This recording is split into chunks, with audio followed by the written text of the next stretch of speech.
Yes. Seven types of punishment come to the world on account of seven distinct sins. One, if some tithe and some do not tithe, a famine of drought comes, in which some are hungry and some are satiated. If they decide to tithe, a famine of confusion and a drought comes. If they decide not to separate challah, a famine of destruction comes. Pestilence comes to the world on account of the execution stated in the Torah, which was not given over to the court, and on account of the produce of the seventh year. The sword comes to the world on account of delaying justice, on account of perverting justice, and on account of those who render Torah decisions counter to halacha. Savage beasts come to the world on account of vain oaths and on account of the desecration of the name of God. Exile comes to the world on account of those who worship idols, on account of illicit relations, on account of murder, and on account of the abandonment of the land. Four times pestilence has increased: in the fourth year, in the seventh year, at the departure of the seventh year, and at the departure of the Sukkot each year. In the fourth year, because of Maisa Ani of the third year. In the seventh year, because of Maisa Ani of the sixth year. Of the sixth year, at the departure of the seventh year, because of the produce of the seventh year, and the departure of the Sukkot each year, because of sealing the gifts of the poor. There are four types of man: one who says what is mine, and what is yours. This is average behavior. Some say this is the behavior of Sodom. But what is mine is yours, and what is yours is mine, is an ignoramus.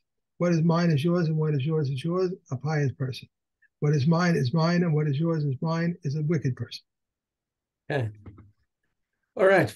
Carrying on the theme of four. Arba midos bedeos. Okay, so there are four kinds of temperaments. That's just from the context, that's how I'll translate deos. Right. Normally a deo would say is an opinion.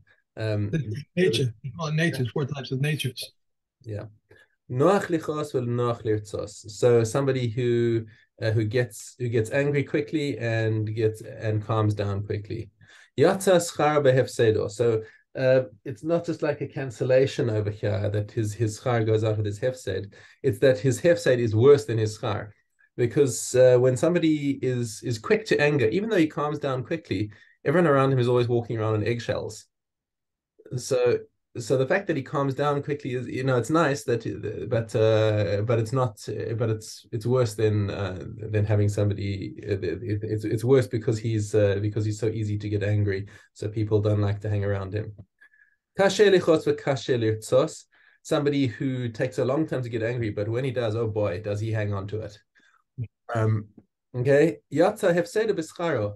Okay, so at least it might be that he's got this deficiency that he remains angry for a long time, but because it takes him such a long time to get angry, it doesn't happen that often, and therefore his loss is offset by his gain.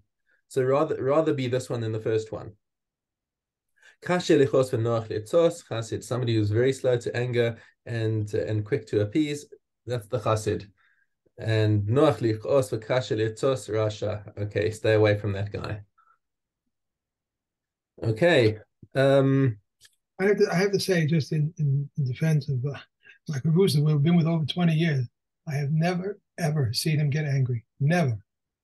On any issue, any topic. He just has his personality that's just, it's unbelievable. He just, something goes wrong, all right, we'll take care of it, we'll fix it, blah, blah, blah. That's it. He just very good midah. Very, very good midah. I think the Rambam says of anger that's the midah you need to stay away from. But tachlis, you just gotta. It's a terrible midah, and just keep away from it altogether. Right. Normally, he talks about being balanced. He says you can fake anger. Faking anger is fine. If you want to discipline your children or whatever, that's okay. But don't ever really get angry. Okay. Arba midos betalmidim. Okay, four characteristics of students. Maher lishma or maher la'abed. He learns quickly, but he loses it just as quickly. Yatsa schara v'hefsedo. His gain is offset by his loss. What's the point? As soon as he learns it, he's forgotten it, which is unfortunate. Kashe lishma v'kashe li'abed. He struggles to acquire it, but once he's acquired it, he keeps it. Yatsa hefsedo b'scharo. That's not too bad. Because even though he struggles to learn it, the fact that he will retain it is a good thing. It's better than the first case. So a wise person is one who understands quickly and doesn't forget easily. That's nebuch. If somebody struggles to learn it and they forget it quickly, he should probably go out and get a panasa. Okay. Arba midos ben nosene tzedakah. There are four characteristics of people who give tzedakah. He wants to have the joy of giving money, but he doesn't want other people to give. He begrudges other people the schus of participating in the tzedakah. He wants other people to give, and he doesn't want to give. He begrudges himself the opportunity to get involved in a mitzvah. That's a pretty poor place to be. Yitznu acherim, that I should give and other people should also give. This chassid. Now, why is he called a chassid? Is an interesting question, because a chassid is normally somebody who goes above and beyond. And Kahati says on him that he emphasizes the point. The chassid is this is more than he needs. So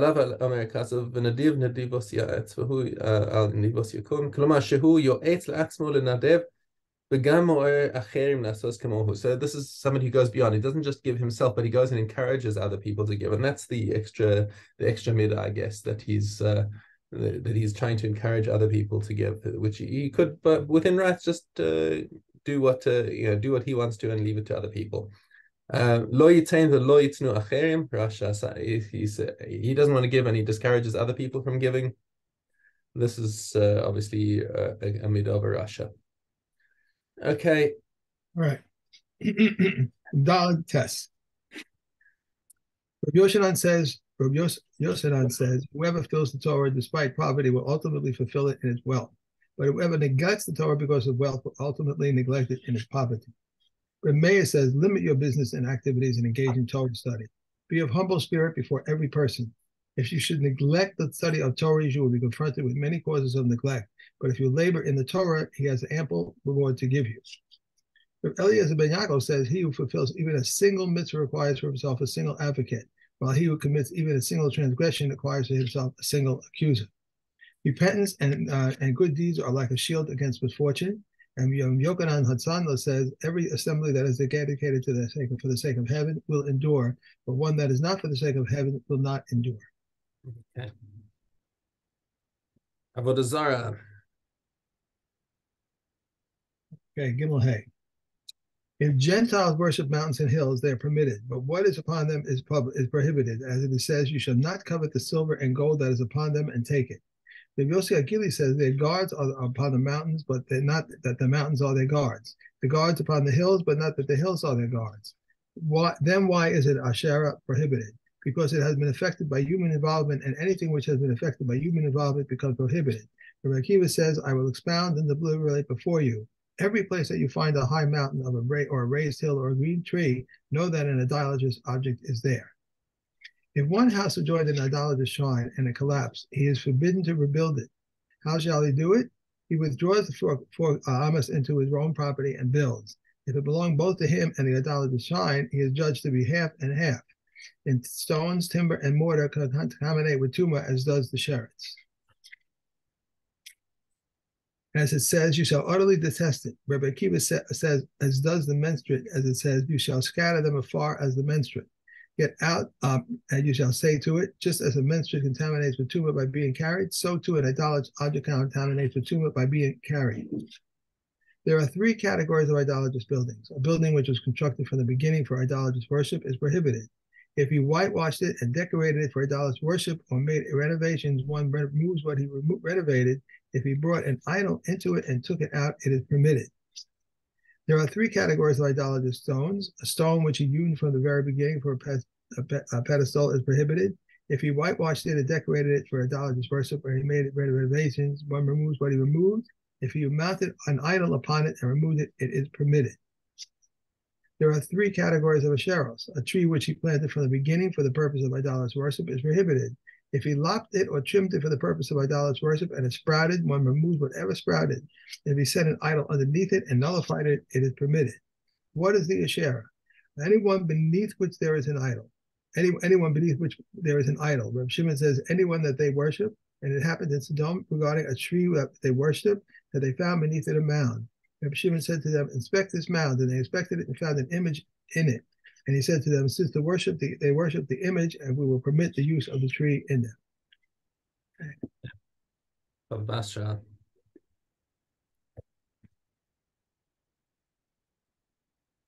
Okay, tet. If a house collapsed upon a man and his wife, the husband heirs claim that the wife died first, and then the husband while the wife's heirs. And hold on. I think we are on the wrong one. We're on Tes Yud. Nafalabai. The house fell on him and on his mother. All right, okay. If a house collapsed upon a man and his mother, all agree that they divide. Said Rabbi Kiva, I agree in this case that the possessions retain their status. But as I said, on the disputed issues, we are paying, and when you come to dispute the unanimous, and when you come in, dispute the unanimous. An open discussion, an open document has its witnesses on the inside, and a bound document has its witnesses on the outside. An open one whose witnesses wrote on the outside, and a bound one whose witnesses wrote on the inside are both invalid. Reb Hanina ben Gamil says a bound one whose witnesses wrote on the inside is valid because he can make it an open one. Reb Shimon ben Gamil says all in accord with the custom of the land. An open document requires two witnesses and a bound one. 3. An open one in which one witness is signed and a bound one in which two witnesses are signed, both are invalid. If he wrote in it 100 zuzim, which are 20 sellers, he receives only 20 sellers. If he wrote 100 zuzim, which are 30 sellers, he receives a mana. If it stated silver zuzim, which are, and the rest was erased, it is not less than 2 zuzim. Silver zelim, which are, and the rest were erased, it is not less than 2 sellers. Darkens, which are, and the rest was erased, it is not less than 2 darkons. If above was written 100 zuzim and below 200 zuzim, one above 200 and one below 100, everything follows the bottom statement. If so, why is the top written? So that one letter from the bottom should be erased. It will then be derived from the top.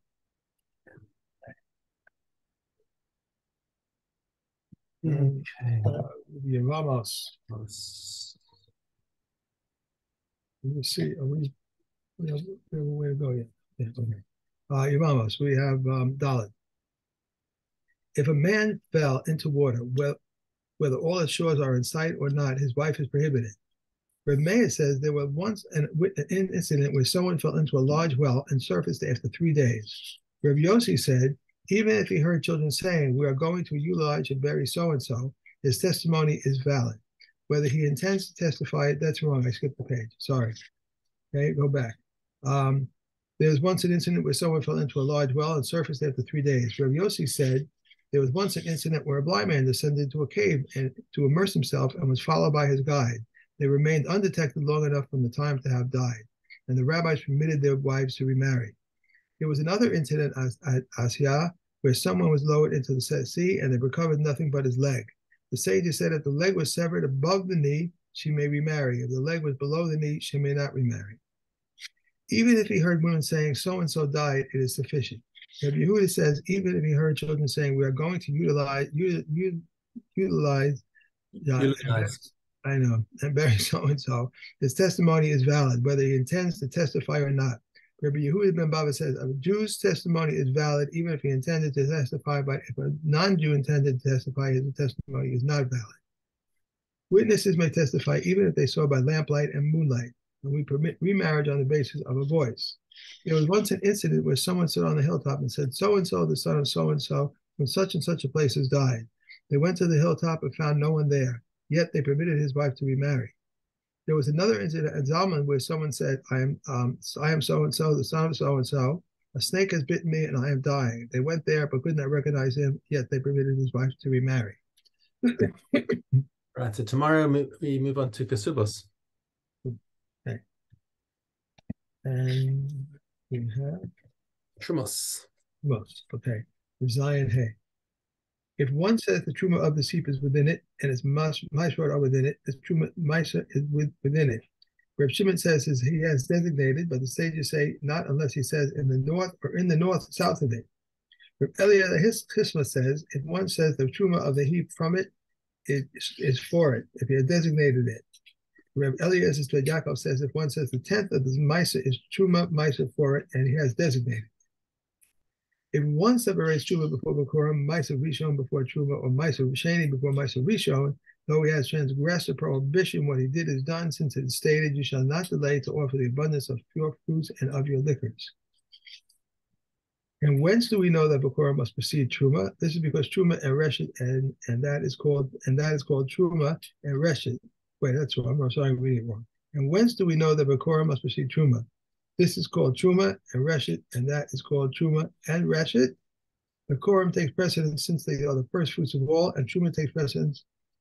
They precedes rishon because it is reshet, and Maisa Rishon precedes sheni because it contains reshet. Okay. And Olos.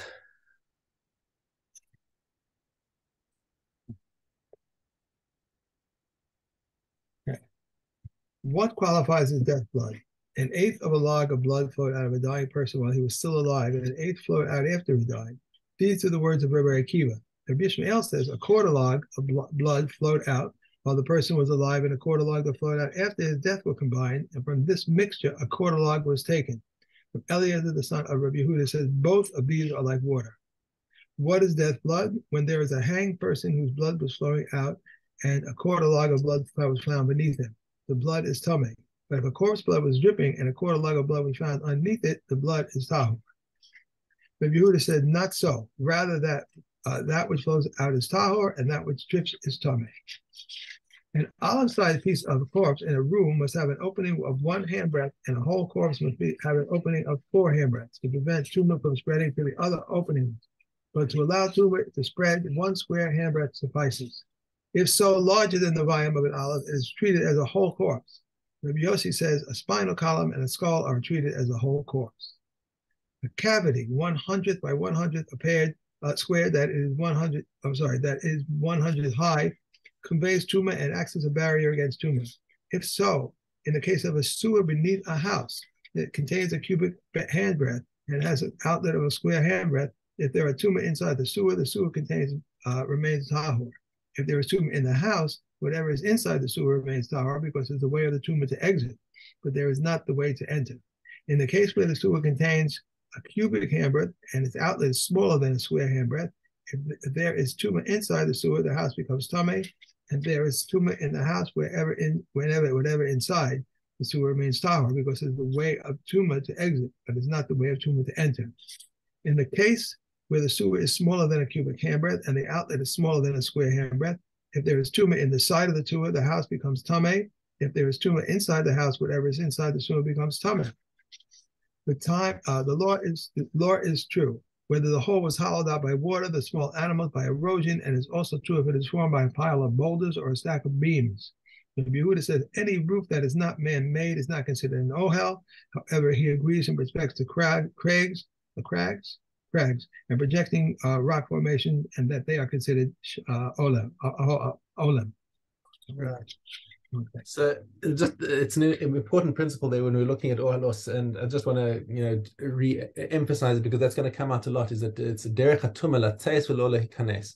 That tumah wants to go outside, and whenever you're looking at any sort of configuration of tumah, it's kind of like a fluid dynamics thing. There's a tumah here, and where is it going to go? How's it going to get out? Where is it going to spread? And there are certain, there are rules as to where the tumor is going to go and what's going to block it. And I kind of enjoy the when you have those kinds of rules, like this tefach does what, and this and if there's a gap there, and if you open the door or whatever, the door's locked. It makes for some interesting fluid dynamics, but it's kind of like these little puzzles that you get in all these cases of where's the tumor going to go. Right. Anyways, that's where we're continuing with ohalos. Okay.